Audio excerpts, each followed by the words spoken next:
मुनाफे में चल रही एक सरकारी कंपनी बिक गई है, उसे प्राइवेट हाथों में सौंप दिया गया है, जिसके बाद बवाल मचा हुआ है। सुना क्या आपने? नहीं सुना? बताते हैं। कंपनी का नाम है Indian medicine pharmaceutical corporation limited, IMPCL। कोई साधारण कंपनी नहीं थी।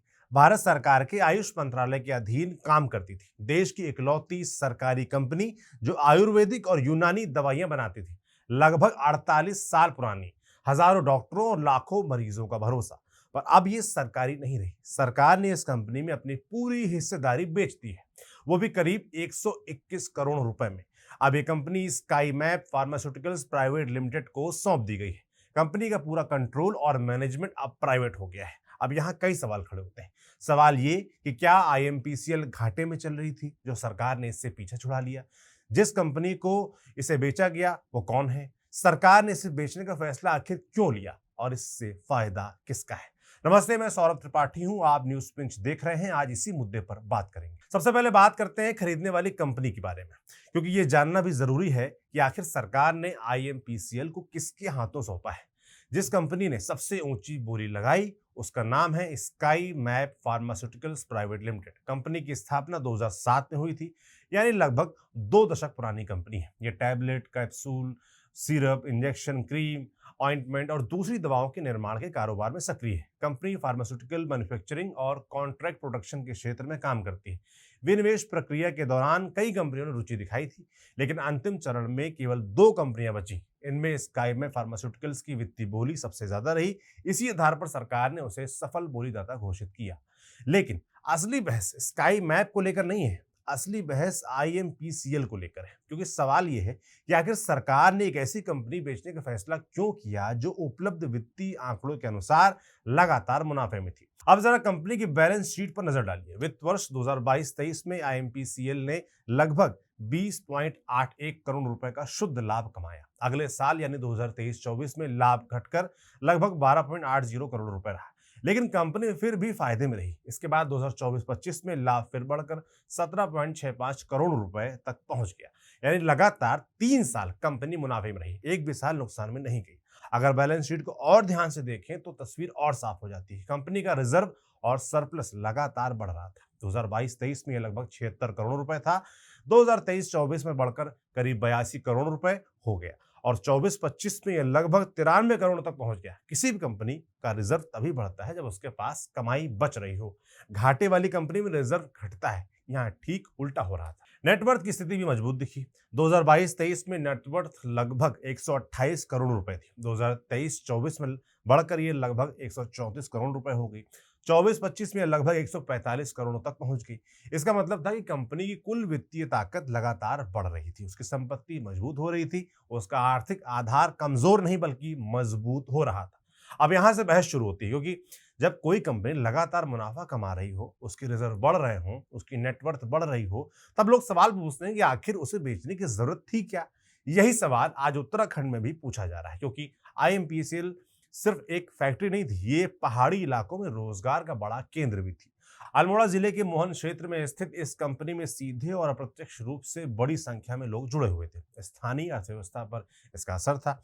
ऐसे में जब कंपनी निजी हाथों में गई तो कर्मचारियों के बीच चिंता बढ़ गई। लोगों को डर है कि आने वाले समय में कहीं छटनी ना हो जाए, कहीं कामकाज का स्वरूप ना बदल जाए, कहीं स्थानीय लोगों की नौकरी प्रभावित ना हो जाए। इसी वजह से विरोध भी शुरू हुआ। कई संगठनों ने प्रदर्शन की बात कही, कई नेताओं ने सरकार से फैसले पर पुनर्विचार करने की मांग की। लेकिन यहाँ एक और दिलचस्प सवाल खड़ा होता है। जब भी किसी सरकारी कंपनी की बिक्री की खबर आती है तो राजनीतिक बहस शुरू हो जाती है। एक पक्ष कहता है कि मोदी सरकार सरकारी कंपनियां बेच रही हैं, दूसरा पक्ष कहता है कि यह प्रक्रिया तो कांग्रेस के समय शुरू हो गई थी। ऐसे में सवाल यह है कि आखिर सच क्या है। चलिए बताते हैं। सच ये है कि IMPCL की बिक्री कोई अकेली घटना नहीं है। ये उस आर्थिक नीति का हिस्सा है जिसकी शुरुआत करीब 35 साल पहले हो चुकी थी। 1991 में भारत गंभीर आर्थिक संकट से गुजर रहा था। विदेशी मुद्रा भंडार तेजी से घट रहा था। सरकार के पास संसाधनों की भारी कमी थी। उसी दौर में आर्थिक उदारीकरण की शुरुआत हुई और पहली बार सरकारी कंपनियों में हिस्सेदारी बेचने का फैसला लिया गया। इसे डिसइन्वेस्टमेंट या विनिवेश कहा गया। 1991 से 2001 के बीच केंद्र सरकार ने कई सरकारी कंपनियों में अपनी हिस्सेदारी बेची। हालांकि इस दौर में सरकार मुख्य रूप से छोटे हिस्से ही बेच रही थी। कंपनियों का नियंत्रण सरकार के पास ही रहता था। इस पूरे 10 साल के दौरान सरकार लगभग 20,000 करोड़ रुपए ही जुटा पाई, जबकि लक्ष्य 54,000 करोड़ रुपए से ज्यादा था।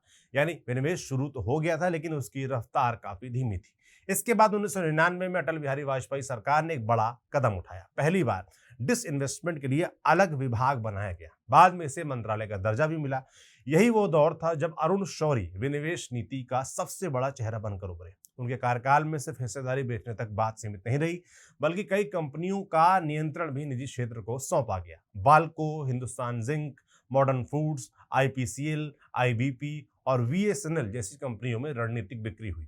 2001 से 2004 के बीच सरकार ने लगभग 21,000 करोड़ रुपए जुटाए। ये राशि पिछले पूरे दशक में जुटाई गई रकम के बराबर थी। यहीं से निजीकरण बनाम सरकारी स्वामित्व की बहस तेज हो गई। 2004 में यूपीए सरकार सत्ता में आई। उस समय वामपंथी दल सरकार का समर्थन कर रहे थे और वे निजीकरण के खिलाफ थे। इसका असर विनिवेश नीति पर भी पड़ा। बड़े निजीकरण लगभग रुक गए। 2004 से 2009 के बीच सरकार केवल करीब 8500 करोड़ रुपए ही जुटा सकी। ये विनिवेश के लिहाज से सबसे धीमा दौर माना जाता है।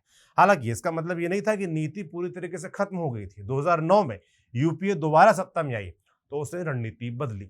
इस बार मनमोहन सिंह सरकार ने कई मुनाफे वाली सार्वजनिक कंपनियों के छोटे हिस्से शेयर बाजार में बेचने शुरू किए। एनएचपीसी, ऑयल इंडिया, एनटीपीसी, कोल इंडिया, एनएमडीसी और कई अन्य कंपनियों में हिस्सेदारी बेची गई। लेकिन इन मामलों में सरकार का नियंत्रण बना रहा, इसलिए इसे निजीकरण नहीं बल्कि विनिवेश कहा गया। फिर 2014 में नरेंद्र मोदी सरकार सत्ता में आई और यहीं से विनिवेश का नया अध्याय शुरू हुआ। सरकार ने सार्वजनिक संपत्तियों के बेहतर उपयोग, एसेट मोनेटाइजेशन और रणनीतिक बिक्री पर जोर दिया। कई सार्वजनिक उपक्रमों में हिस्सेदारी कम की गई। कई कंपनियों को निजीकरण की सूची में डाला गया। एयर इंडिया की बिक्री हुई। एलआईसी का आईपीओ आया। यानी अनेक कंपनियों के शेयर बाजार में ऑफर फॉर सेल लाए गए। एयर इंडिया की बिक्री इस दौर का सबसे बड़ा उदाहरण थी। सरकार ने 100% हिस्सेदारी और नियंत्रण टाटा ग्रुप की कंपनी टेलेस को दिया। विजयी बोली 18,000 करोड़ रुपए की एंटरप्राइज वैल्यू पर थी। सरकार का तर्क था कि एयर इंडिया लंबे समय से भारी घाटे और कर्ज में डूबी थी। अगर निवेश और लोक परिसंपत्ति प्रबंधन विभाग यानी डीआईपीएम के आधिकारिक आंकड़ों को देखें तो 2014 से 15 से लेकर 2024-25 तक केंद्र सरकार विनिवेश और रणनीतिक बिक्री के जरिए करीब 4.4 लाख करोड़ रुपए से ज्यादा जुटा चुकी है। ये भारत के इतिहास में किसी भी सरकार द्वारा जुटाई गई सबसे बड़ी राशि है। अकेले 2017 से 18 में सरकार ने 1 लाख करोड़ रुपए से ज्यादा जुटाकर रिकॉर्ड बनाया था। इस लिहाज से देखें तो सबसे ज्यादा विनिवेश मोदी सरकार के दौर में हुआ है। लेकिन यहाँ एक बात समझना बेहद जरूरी है, हर विनिवेश निजीकरण नहीं होता। अगर सरकार किसी कंपनी के कुछ शेयर बेचती है लेकिन नियंत्रण अपने पास रखती है तो वो केवल विनिवेश कहलाता है। लेकिन अगर सरकार अपनी अधिकांश हिस्सेदारी बेच दे और कंपनी का प्रबंधन भी निजी हाथों में चला जाए तो उसे रणनीतिक बिक्री या निजीकरण कहा जाता है। आईएमपीसीएल का मामला इसी श्रेणी में आता है, क्योंकि यहाँ सरकार ने अपनी 100% हिस्सेदारी बेच दी है और कंपनी का पूरा नियंत्रण निजी क्षेत्र को सौंप दिया गया है। यही वजह है कि आईएमपीसीएल की बिक्री को लेकर बहस ज्यादा तेज है, क्योंकि ये कोई घाटे में चल रही कंपनी नहीं थी। कंपनी के रिजर्व लगातार बढ़ रहे थे, नेटवर्क लगातार बढ़ रही थी। सरकार ने उसे मिनी रत्न का दर्जा भी दिया था। इसीलिए आलोचकों का सवाल है कि जब कंपनी घाटे में नहीं थी तो उसे बेचने की जरूरत क्या थी। एक सवाल और उठ रहा है कि अगर कंपनी की नेटवर्थ 145 करोड़ रुपए के आसपास थी, रिजर्व 90 करोड़ रुपए से ज्यादा था और कंपनी मुनाफे में थी, तो 121 करोड़ रुपए का मूल्यांकन कैसे तय हुआ? क्या इसमें जमीन, मशीनरी, ब्रांड वैल्यू, सरकारी सप्लाई नेटवर्क और भविष्य की कमाई की संभावना पूरी तरीके से शामिल की गई? ये सवाल एक और है। खैर, सरकार का जवाब अलग है। सरकार का कहना है कि निजी निवेश आने से कंपनी का विस्तार होगा, नई तकनीक आएगी, उत्पादन क्षमता बढ़ेगी, बाजार बढ़ेगा, कार्य क्षमता बेहतर होगी। सरकार का तर्क है कि उसका काम उद्योग चलाना नहीं बल्कि शासन चलाना है। इसीलिए गैर रणनीतिक क्षेत्रों में निजी क्षेत्र को ज्यादा अवसर मिलने चाहिए। दूसरी तरफ कर्मचारी संगठन और विरोध करने वाले लोग कहते हैं कि ये सिर्फ एक कंपनी का मामला नहीं है, ये रोजगार का सवाल है, ये सार्वजनिक स्वामित्व का सवाल है, ये उस व्यवस्था का सवाल है जिसमें सरकार सीधे तौर पर आयुर्वेद और यूनानी दवाओं की उत्पादन भूमिका निभाती है। उनका तर्क है कि अगर मुनाफे में चल रही कंपनी भी बेची जाने लगी तो भविष्य में सार्वजनिक क्षेत्र की भूमिका लगातार कमजोर होती जाएगी। इस विनिवेश के बारे में भी आर्थिक जानकारों के अपने अपने पक्ष हैं, मतभेद भी हैं। एक पक्ष है जिसमें अरविंद पनगड़िया जैसे अर्थशास्त्री आते हैं। वो मानता है कि सरकार को बिजनेस चलाने के बजाय नीति, रेगुलेशन, शिक्षा, स्वास्थ्य और बुनियादी सुविधाओं पर ध्यान देना चाहिए। ये सोच निजीकरण और विनिवेश को आर्थिक दक्षता के नजरिए से देखती है। दूसरा पक्ष जिसमें जीन रेस जैसे विकास अर्थशास्त्री आते हैं, जो कहता है कि सार्वजनिक क्षेत्र को केवल मुनाफे नुकसान से नहीं देखना चाहिए।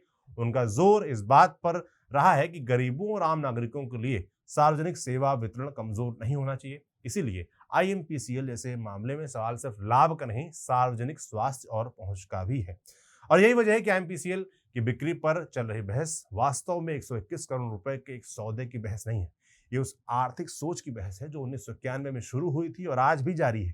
कांग्रेस ने इसकी शुरुआत की, वाजपेयी सरकार ने इसे संस्थागत रूप दिया, यूपीए ने इसे जारी रखा, मोदी सरकार ने इसकी गति और दायरा दोनों बढ़ा दिए। इसीलिए आईएमपीसीएल की कहानी सिर्फ एक कंपनी की कहानी नहीं, ये भारत में सरकारी स्वामित्व और निजीकरण के बीच चल रही 3 दशक पुरानी बहस का नया अध्याय है। आपका इस पूरी खबर के बारे में, इस कंपनी के बेचे जाने के बारे में क्या ख्याल है, क्या सोच रहे हैं, कमेंट बॉक्स में लिखकर जरूर बताएं। मेरा नाम सौरभ त्रिपाठी है। इस खबर को लिखा था हमारी साथी खुशबू ने, कैमरे पे सत्यम है। देखते रहिए न्यूज पिंच। शुक्रिया।